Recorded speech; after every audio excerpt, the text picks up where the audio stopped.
there, my name's Caitlin. I'm a holistic nutrition consultant and the author of a blog called grassfedgirl.com.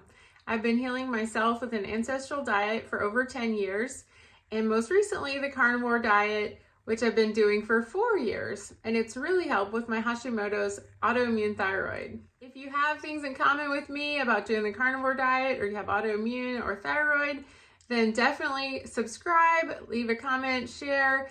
Really appreciate it. Thank you so much. Today's video is so exciting. We're going to be talking about 5 new ways to lose weight, or maybe just 5 that you never thought of before or haven't heard in a while. This video is brought to you by my carnivore ebook. It is 182 pages, all about how to do the carnivore diet. It has 42 FAQs, shopping lists, meal plans, everything you need to do the carnivore diet. It's really amazing. You can get it at carnivore30.info. Also, these are in no particular order on which one is better or worse, but I will give you a little bit of commentary along the way. Okay, the first thing we're going to talk about is protein-sparing modified fast. And one lucky person will win this book. It is the Modified Fast Protein-Sparing Cookbook. This is by Maria Emmerich, and I have an extra one, so I thought I would give it away. So leave a comment down below with your ideas about the protein-sparing modified fast and what you think about that, or which method that you like best from this video. And then I will give away this awesome book. Maria is a friend of mine. I've known her a long time. So she always has beautiful cookbooks, and this one's not strictly carnivore, but you can make it that way. If you're wondering what the protein-sparing modified fast is, it is an 800 calorie diet where you eat super lean, just protein, basically. So you can have like some sauces or broth or egg whites, things like that, but you cannot eat a lot of fat. So the idea is that your body will eat its own fat along the way. But this is not designed to be done all the time. It's only designed to be done like 2, maybe 3 days a week and on alternating days.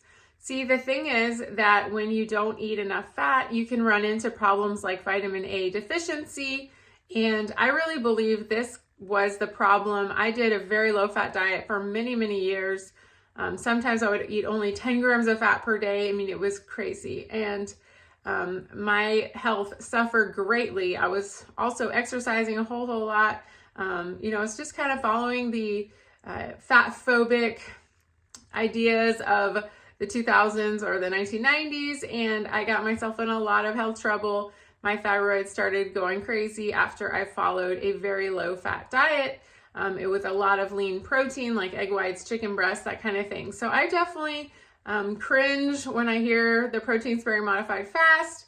I think you have to be really careful, and if you're healthy and strong, maybe you can handle a couple of days a week, but it makes me want to, crawl out of my skin. So definitely I don't feel well when I eat super lean, carnivore style, because I did it for so long that, it just reminds me of the years I spent on a low fat, low calorie diet. So I actually have never really done this, but if you want me to try it for sake of this YouTube channel, then I would try it for you guys like 1 or 2 days maybe. So let me know down below. So number 2 we're going to talk about is the lion diet. It's all beef carnivore, all ruminants. So it's lamb. You could eat beef. You could eat any kind of game meat that is a ruminant, meaning it is like a lamb or beef. So I guess deer, goats would be okay. So that is called the lion diet, and that was made up by Michaela Peterson because she has severe autoimmune disease, arthritis, and that was the only thing she could tolerate. She couldn't tolerate eggs or cheese or any of the other animal products, I guess not even fish. So she did that for a very long time. I think she has incorporated a little bit more variety now, but that was famously what healed her body after having tons and tons of replacement surgeries for ankles and things like that, hips. So it is a very, very nourishing way of eating. I have actually done my own version of this many times, and I've done a whole month of beef only several times, and I think that my body really likes it. I tend to lose a lot of weight when I do that, and very quickly. I think it just reduces my inflammation so much, but it's just very difficult in the real world to follow that because it's hard to find enough food.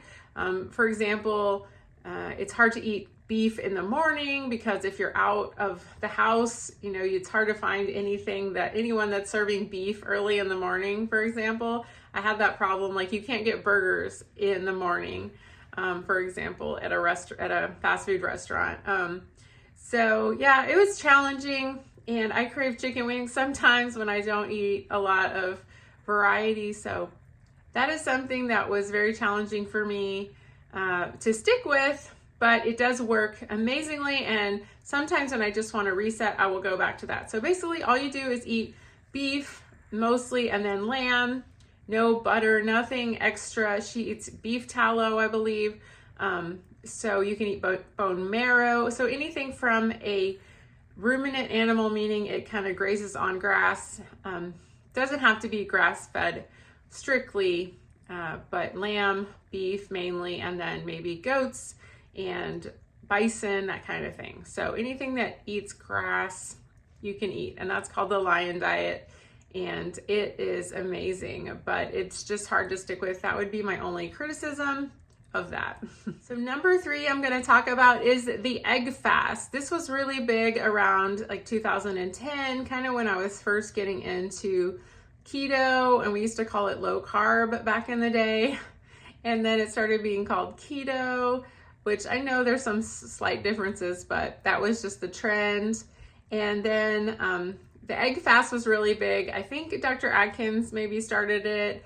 And it's just a way to really increase your ketones. So the ratio of fats in an egg is really, the protein is low and the fat is high. So a lot of people would experience a lot of ketone boost, and it just kind of eliminates a lot of other foods, especially if you're doing keto. So it's kind of like carnivore light, I guess, because you're not eating a bunch of beef and stuff, but you're eating eggs. And so that puts you in this ideal ratio. You can have butter, and you can also eat mayonnaise, for example. Like, I would only eat like avocado or homemade mayonnaise, not eating mayonnaise from the grocery store because it's got full of soybean oil.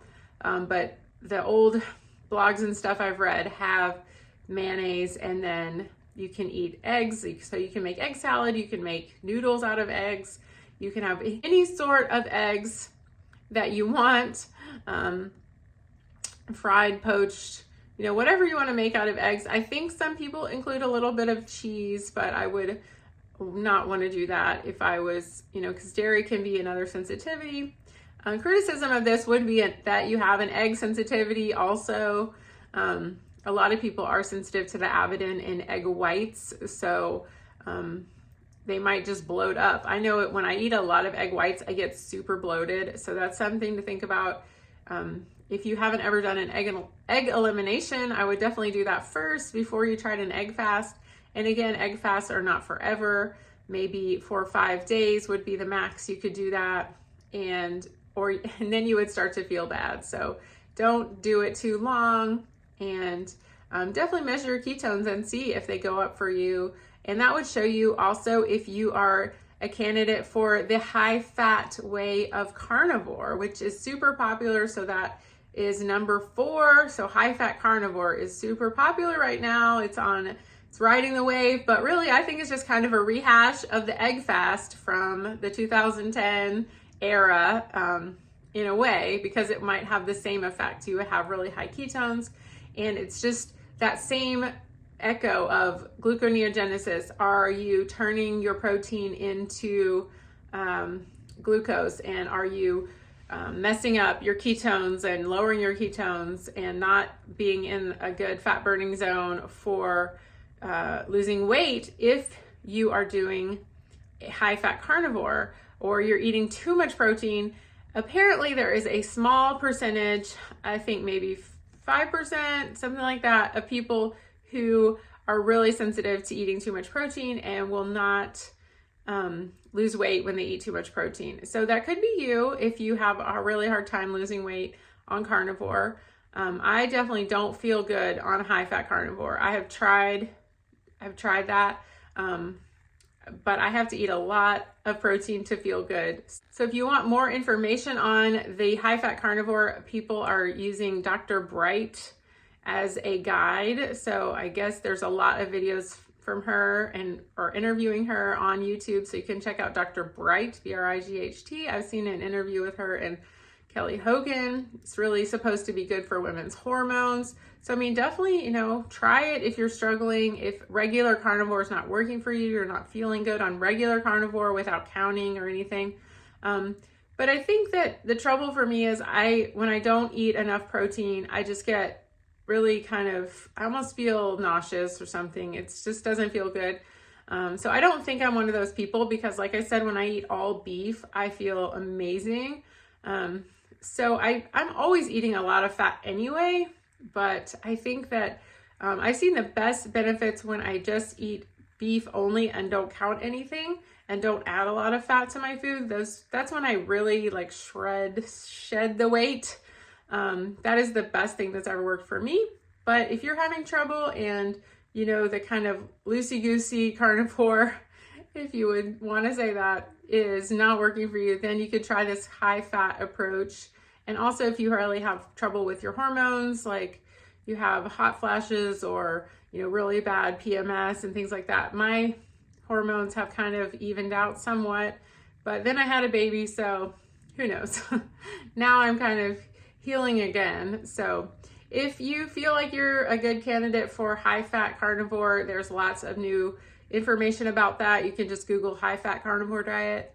But it seems like people are mostly just eating eggs and butter and 80-20 ground beef. And it's not super controlled as far as ounces or anything like that. So it seems pretty simple to follow, but just sticking with those really high-fat kind of low-ish protein foods. The next thing I heard about recently, one of my friends was trying this. It was a sardine fast. So sardines, if you don't know, are really high in omega-3s. They're really high in vitamin D. They're very much a superfood. They are not always everyone's favorite. I like to eat them with mustard. The bones in them are very good for calcium absorption, so they're very small, so you can barely taste them. I like to make like a sardine cake, kind of mash them up with some mustard and egg and fry them up in some, butter, and those are really good. But sometimes eating the fish just by itself is a little rough for people. Costco actually sells a skinless sardine that I find much more delicious. It's much easier to eat, but it still has that fatty, oily outside, and it's just very tasty. So that might help you through it if you wanted to. But, one of the big problems with insulin resistance is that people have too much omega-6 and not enough omega-3. And this would seem to reverse that right away, the sardine fast. So you would probably really increase your omega-3s on that and reduce your omega-6. Omega-6 comes from vegetable oils like corn oil. And sometimes, I guess some people would argue eating a lot of bacon or pork could do that. But then a lot of other people say, no, it's okay to eat as much pork as you want. But you just kind of have to listen to your gut on that. But if you felt really good on all sardines, then maybe that would tell you something. So that is a new thing. The person, Dr. Boz, apparently is the one to listen to on the sardine fast. And again, this is something good for women, and that would still fit into that high fat thing, because the ratio of fat to protein would be much more fat than protein in a sardine. So you basically just eat cans of sardines and like sparkling water, mineral water, for 3 days is what I've heard. So if you want to try something like that, you just like sardines, or you think you're not getting enough omega-3s, you would definitely reduce your inflammation by eating that many omega-3s. There is a huge amount in just one can of sardines, which is like 3 ounces. So definitely try that if you're looking for a way to increase your omega-3s and fix your hormones and that kind of thing. That would be a quick fix if you could stand it for 3 days. Okay, so the last one we're going to talk about, it's a bonus, number 6, is the leptin reset. This one was really popular back in around 2012, maybe 13. It is from Dr. Cruz. He gets most of the credit for the leptin reset. It is where you eat a huge piece of meat or steak or protein breakfast. So a lot of people in keto especially are saying they fast through breakfast and they're never hungry in the morning. Well, Dr. Cruz thinks that that is a sign of leptin resistance, which is one of the hunger hormones that is linked with insulin resistance. So he thinks you should eat a bunch of meat early in the morning, and then you would probably be so full you would skip lunch and then just eat dinner.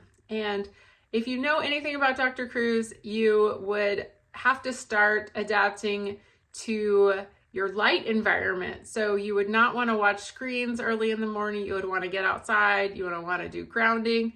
So all of these things are important to reset your leptin, which would mean that you become more insulin sensitive, and also you would have a better metabolism. So you would definitely want to try that if you feel like you have leptin resistance, meaning you are like, you can never lose weight and you're always just kind of spinning your wheels with your health. So definitely the leptin reset is something that is back in style.